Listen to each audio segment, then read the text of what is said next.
It is logical that all women within patriarchy should experience depression and in varying degrees. Indeed, given the prevailing conditions, it is almost cause for alarm if a woman never feels depressed. For a state worse than this would be the non-sentient condition of a fulfilled fembot.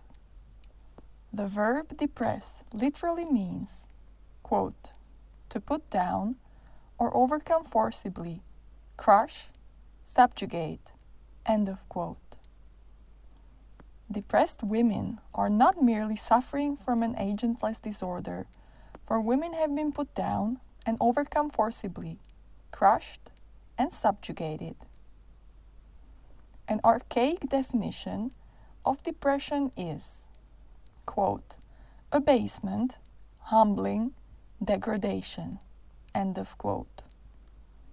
That this condition is the logical result of the state of appeasement is clear from the following definition of the verb appease.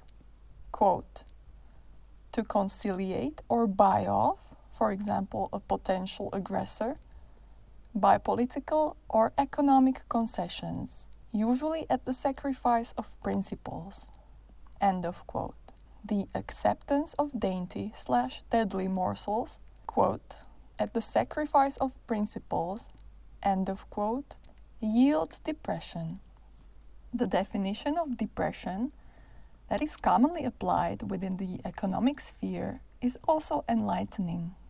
It means, quote, reduction, diminution, impoverishment, or depreciation in activity, strength, amount, quality, force, yield, value, or significance. For example, a depression in trade, end of quote.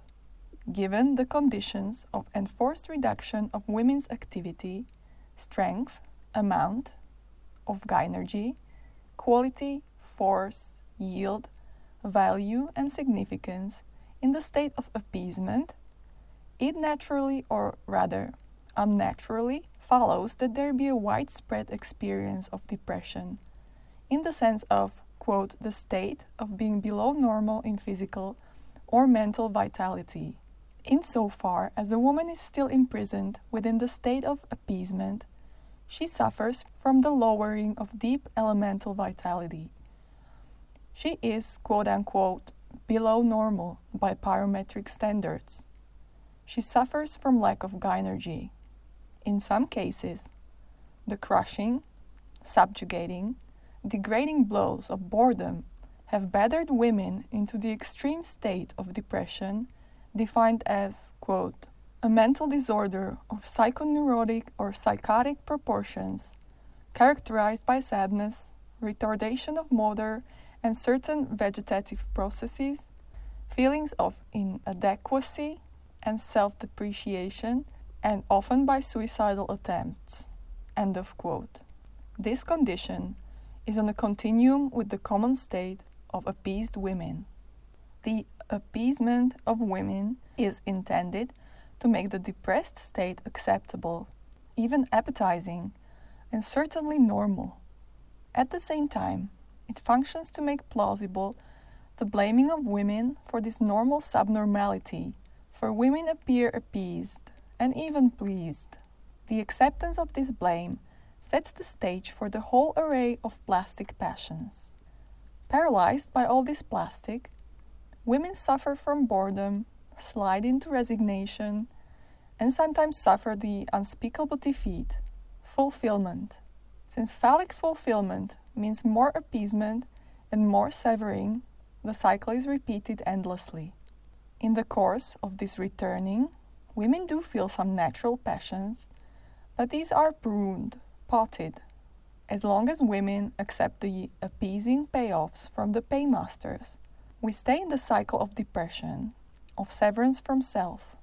Only a change in the situation, a refusal of severance pay, and a drastic declaration of independence can stop the depressing cycle. The key to the power of refusal is the passion of rage.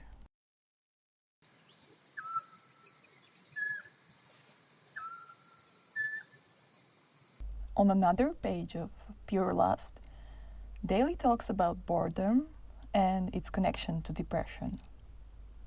The society erected and sustained by worshippers of the goat god is boring in many ways. The tedium of most work/jobs is well known.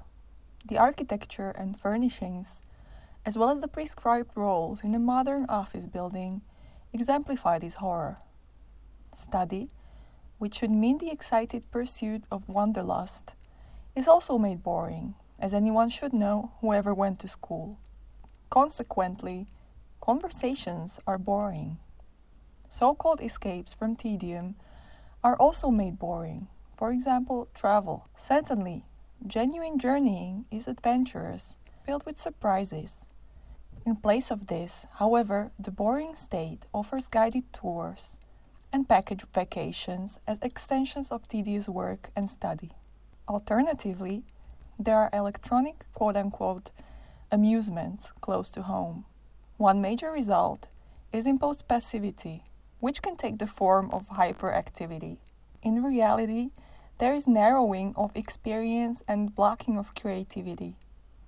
Those who are bored, especially if they don't even know that this is the case, are penetrated and filled with alien and alienating images and impulses that paralyze. Spiritually weakened by bureaucracy's infliction of passivity, women suffer from anxiety and depression and look to bores for relief and fulfillment.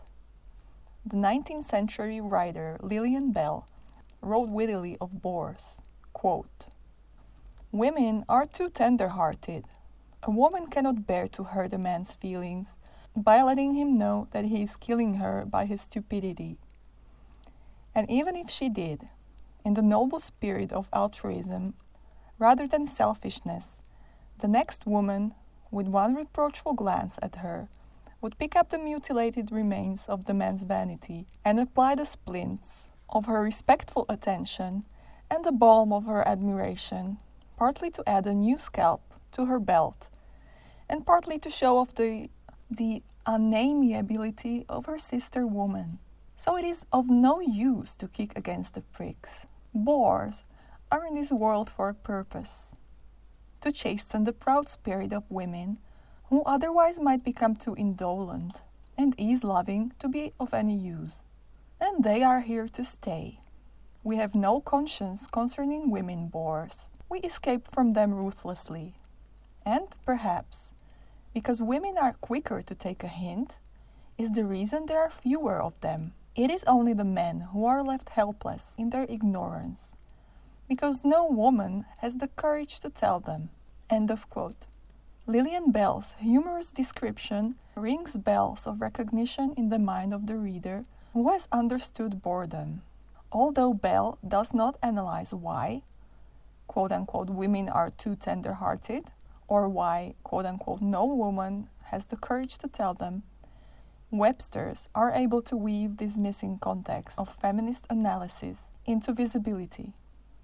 We see that the self-defeating forms of tender-heartedness and lack of courage with which patriarchal women are afflicted arise from man-made fears that are converted into guilt, anxiety, and depression. We also see that the way out of this state is expansion of gynergy, which happens through ever new and varied acts of creation. But the natural impulse to such expansion is precisely what is blocked by the anxieties engendered in the state of boredom. Instead of creating powerfully, women often adapt/shrink our creative powers to the depressing task of pleasing those who are boring us to death.